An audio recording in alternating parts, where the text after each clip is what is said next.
Good morning and welcome back to Margin. This morning we're going to talk about how to save money fast without cutting what matters to you. So let's jump right into it.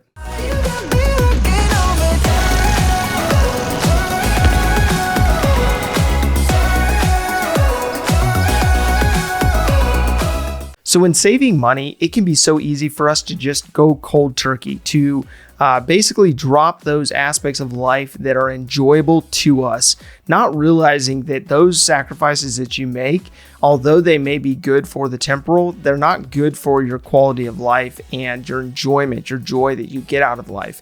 And so you want to look at how to save money in those areas that are less impactful and start there first. Now, of course, if you have a high amount of debt or you are experiencing a significant life change in the near future from a layoff or from a health challenge or something like that, that obviously merits a bigger change. But what I'm referring to is getting things within range by the method of reducing those aspects that don't really matter that much to you. So if you don't know where you're spending your money, you won't know what to cut. And so it's important for you to get on a plan to spend.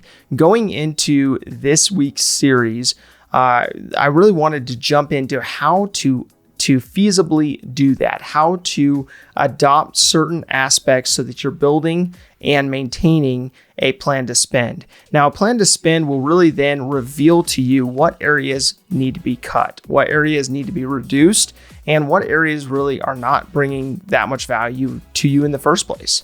And so looking at your plan to spend, if you don't have one yet, we'll be going through the steps and in the next few episodes.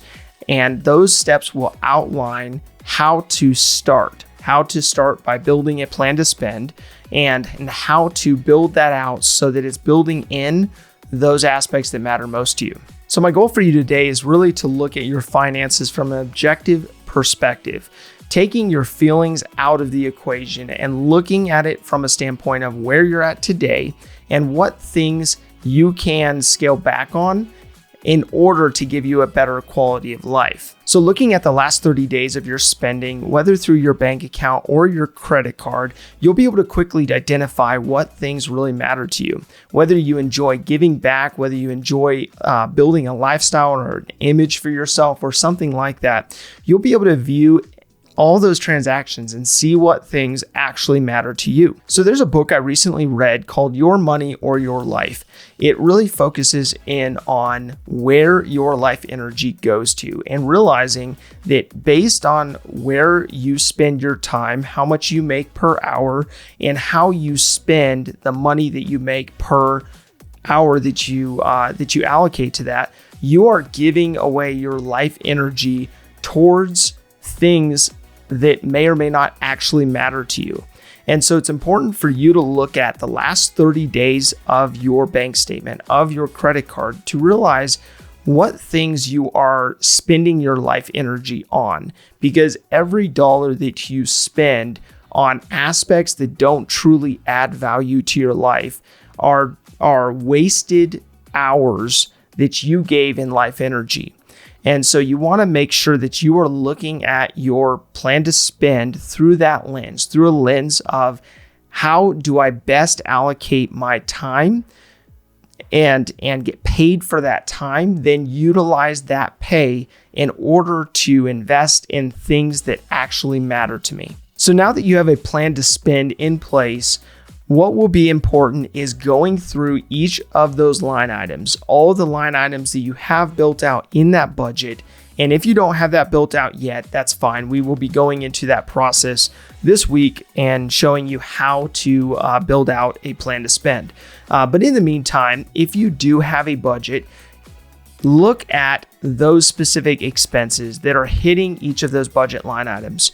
And what you'll find is that some things are necessary and some things aren't. And so my second step really comes down to looking at what is necessary and what's not. And the first aspect of that is to look at what's absolutely necessary. So that may be your utilities or your housing, that those aspects that are part of maintaining your lifestyle. The second aspect comes down to somewhat necessary. Now that may be something like cable or Wi-Fi, depending on where you live, whether you go into an office for work each day, so on and so forth.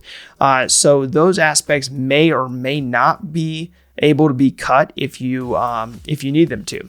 And then the third aspect really comes down to undecided. So that may be a phone insurance plan. That may be something that does not necessarily add a lot of value to you, but you maybe got pressured into it when you purchased a certain item.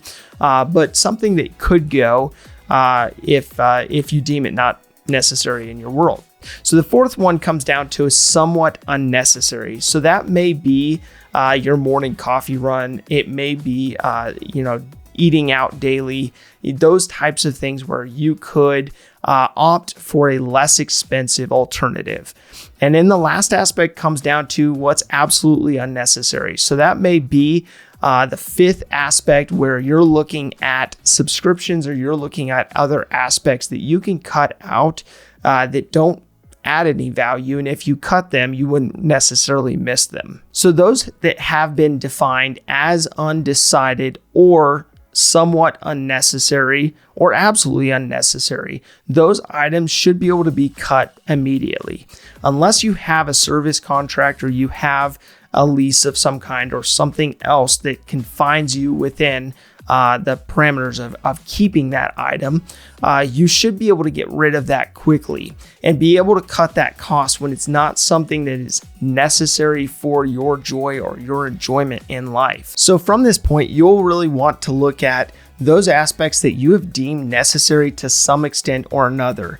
And those, then you will look at what I consider step 3, which is looking at alternatives, looking at lower cost alternatives that give you the same fulfillment, but at a lower cost.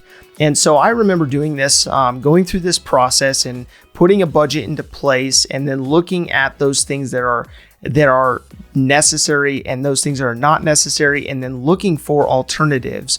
And I remember going through that process, and one of those aspects that I cut out had to do with coffee. So I decided that my morning run to the coffee shop was unnecessary, that it was something that added time and energy and cost where it was not necessary. But in addition to that, I found a healthier alternative in drinking tea instead of coffee.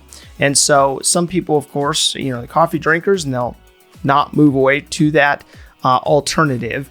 But for me, I was ready to make a change. And so I took on, drinking tea. Now in the mornings, I would actually make it pretty much the same way I would make coffee. So I would brew it, then I would add cream and sugar to it. So I would make it simple. And so with that not only helped me transition easily to replace it with something that was, in my eyes, something that was a better alternative, that was actually less expensive, but also was something that was helping me to transition out of drinking too much coffee and having a bit of a habit with that. So much like that habit with transitioning from coffee to tea, you'll want to look at your finances, look at your plan to spend from a standpoint of what aspects you can transition to a healthier alternative. So I've seen people drop their subscriptions to things like Netflix in order to take on